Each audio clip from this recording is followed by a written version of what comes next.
วเหมียวหนุ่มหล่อดำขาวกินข้าวแล้วเช็ดเนื้อเช็ดตัวแล้วจะนอนแล้วเหรอยังไม่นอนเนาะเดี๋ยววิ่งเล่นกันอีกไปพักผ่อนข้างนอกเนาะสีทองไม่สีทองก็กินน้ำกินข้าวแล้วกินน้ำแล้วทับทวีแพนด้าหนวดใครศรีสุดาแพนด้าหนวดทับทวีทีนี้ใคร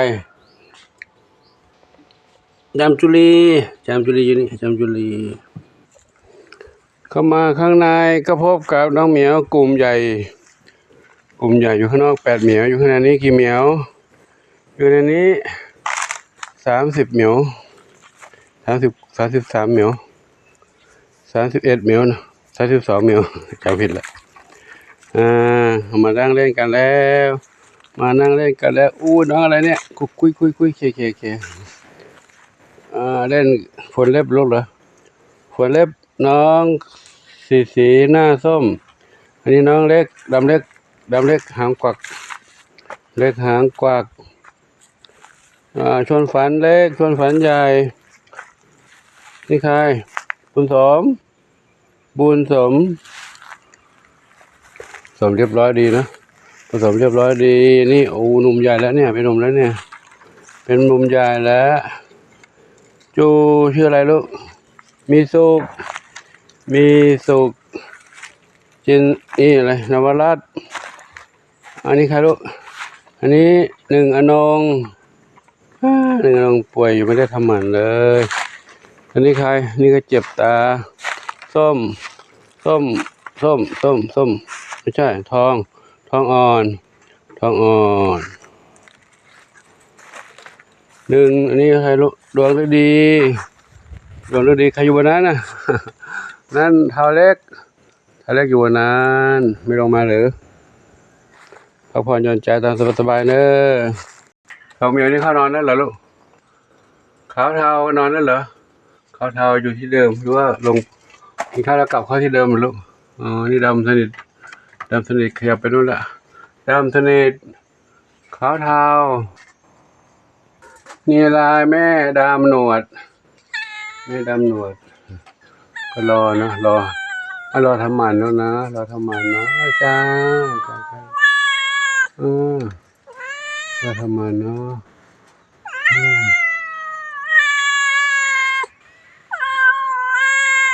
ที่เราจะไปเสาร์อาทิตย์นี้รอปัจจัยเลื่อนหมอไปเป็นวันจันทร์แล้วกันนะวันจันทร์ที่26นะวันนี้วันที่เท่าไหร่26อีก5วันแล้วเนอะ5วันจะได้ไปแล้ว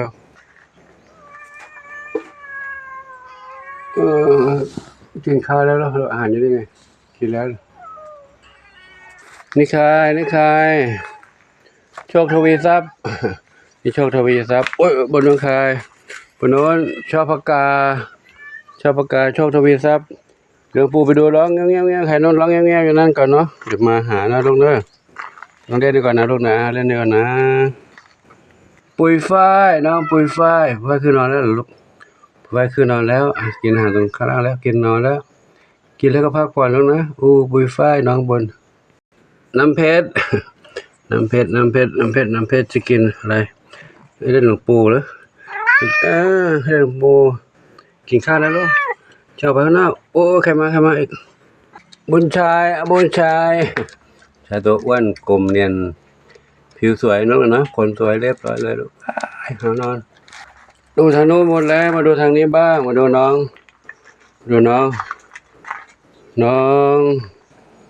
ขาวมณีกับขาวมณีจำปาชื่อจำปาขาวมณีนะเป็นน้องมาใหม่สมาชิกใหม่ใครยังไม่เคยเห็นบ้าง14 บางท่านยังไม่เคยเห็นนะว่าทำไมแมวทำไมรูปแบบร่างแบบนี้แมวทำไมรูปร่างแบบนี้หูตั้งหูตั้งเห็นหลวงปู่มาวิ่งก็มาลุกมาแล้วเฮ้ยอยากจะกินแล้วเหรอนั่งไงลูกปู่อาหารไว้นั่งไงกินหมดแล้วว้าเก่งจังเลยหลวงปู่หาอาหารให้กินแล้วพรุ่งนี้ไปหาใหม่ลูกนะผักบุ้งกับผักต้นหญ้า ผักบุ้งพวกนี้พวกจะเอาผักบุ้งผักกาดผักคาอะไรนะกวางตุ้งผักคะน้าผักกระหล่ำโอ้กินแล้วก็นอนมันแผ่อาหลาเลยมันแผ่อาหลาเต็มที่เลยนะ มันแผ่อาหลาเต็มที่เลยเขาก็ขับถ่ายดีนะ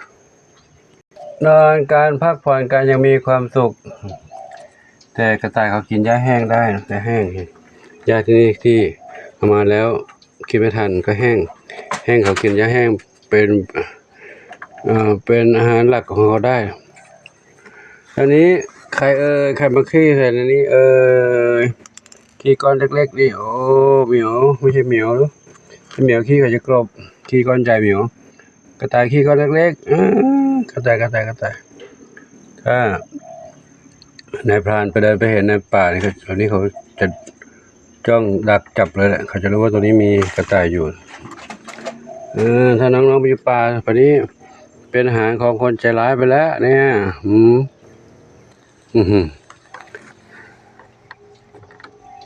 ได้ไปอยู่หลวงปู่ดีแล้วลูกเนาะอยู่ในนี้สบายใจเนี่ยมีที่หลับที่นอนยุงไม่กัดด้วยยุงไม่กัดด้วยกระต่ายบอกว่ายุงไม่กลัวยุงขนยาวก็อยู่ในนี้ปลอดภัยแล้วลูกไม่ต้องกลัวงูเหลือมไม่ต้องกลัวอะไรทั้งนั้นแล้วนะกระต่ายก็ดูวิ่งช้าไม่เลยไม่ทางงูเหลือมนะกระโดดจับเหรอกระโดดจับขึ้นต้นไม้ก็ไม่ได้กระโดดวิ่งหนีอย่างเดียวเอาละเดี๋ยวไปดูเมียวต่อเนาะ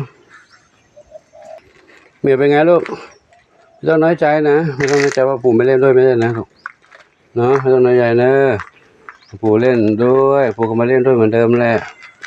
เล่นด้วยกับน้องเหมียวเล่นกับน้องกระต่ายเล่นกับน้องอะไรไม่มีแล้วเหมียวกับกระต่ายแค่นั้นน้องเต่าทองเด็กๆมานั่งเล่นตรงนี้กันนั่งเล่นตรงนี้การขึ้นเวทีนอนอยู่ตรงนี้กันละนั่งเล่นพักผ่อนแต่งเนื้อแต่งตัวเลียขนทำความสะอาดเนื้อตัวโอ้นี่น้องเนี่ยโตเร็วนี่อ้วนเร็วนะหลังจากทำหมันมาแล้วผ่าตัดมดลูกอักเสบมาแล้วรอดมาได้เนาะช่วงก่อนนั้นซึมเศร้าเล็กเหงานี่แข็งแรงบึกปักขึ้นมาเลยอ้วนท้วนสมบูรณ์เลยวันนี้หลวงปู่ก็ขอยุติคลิปไว้เท่านี้ก่อนเนาะเดี๋ยวหลวงปู่มีภารกิจส่วนตัวหลายอย่างอยู่นะวันนี้ก็ไปทำมีหลายอย่างอยู่หาผักมาให้น้องกระต่ายด้วย หามาได้แล้วเดินไปเอาผักบุ้งนู้นในทุ่งในหนองน้ำนู้นได้มารวมท่าน้องเต่าให้น้องเต่ากินด้วยก็ขออนุโมทนาสาธุกับทุกท่านเนาะที่มีความรักความเมตตาส่งอาหารมาให้น้องเหมียวได้อยู่ได้กินเพื่อความอยู่รอดเพื่อสุขภาพเพื่อชีวิตและได้รวมโดยช่วยกันสร้างบ้านเรือนให้น้องเหมียวได้อยู่จนปลอดภัยณสถานที่แห่งนี้นะเดี๋ยวก็รอโอกาสไปทำหมัน ตอนนี้ยังอีกหลายเหมียวอยู่เนาะโอ้ยทำไมล่ะลูกกวนกันทำไมอีกหลายเหมียวอยู่เนาะชุดแรกนี่2 เหมียวก่อนนะส่งไป2 เหมียวก่อนชุดต่อไปก็ทยอยตามที่มีปัจจัยนั้นเนาะปัจจัยมีแค่ไหนก็แค่นั้นก่อนถ้ามีก็ชะลอไปเรื่อยๆได้อยู่เด็กก็ยังมีแต่เขามีความพร้อมแล้วแต่ก็สามารถป้องกันได้อยู่มั้ง ก็ยังไม่มีอาการออกมาว่ายังเงียวงาเพราะเหมียวใหญ่ๆทำไปหมดแล้วยังไม่หมดเหมียวใหญ่ๆเลย3 เหมียวอยู่เนาะครับก็ขออนุโมทนาสาธุขอบุญกุศลทั้งหลายจงเป็นพระปัจจัยนุนำความชูให้ทุกคนทุกท่านพบความสุขความเจริญมีความสุขกายสุขใจปรารถนาที่ใดขอได้ต้องความมุ่งมั่นปรารถนาทั่วกันทุกคนทุกท่านเถิดสาธุแต่หลวงปู่ก็อยากจะช่วยทุกๆเหมียวแหละทุกๆเหมียวทุกๆชีวิตนะทั้งน้องเหมียวทั้งน้องไก่น้องกระต่ายน้องหมาให้เขาได้อยู่รอดปลอดภัยนะแต่หมาอยู่ข้างนอกก็ไม่สามารถช่วยอะไรได้มากนะได้แค่ให้อาหารที่ทำหมันก็ได้น้องเจนเหมียวหมาเดียวที่ได้ไปทำหมันมาแล้วนะถ้าไม่ทำหมันนี่ก็ได้เลี้ยงลูกเลี้ยงหลานเยอะแยะแล้วละเนาะขอยุติครับไว้ที่นี่ก็เนาะพบกันใหม่คลิปต่อไปช่วงนี้มีสุขสาธุอายุวันโนสุขังพลัง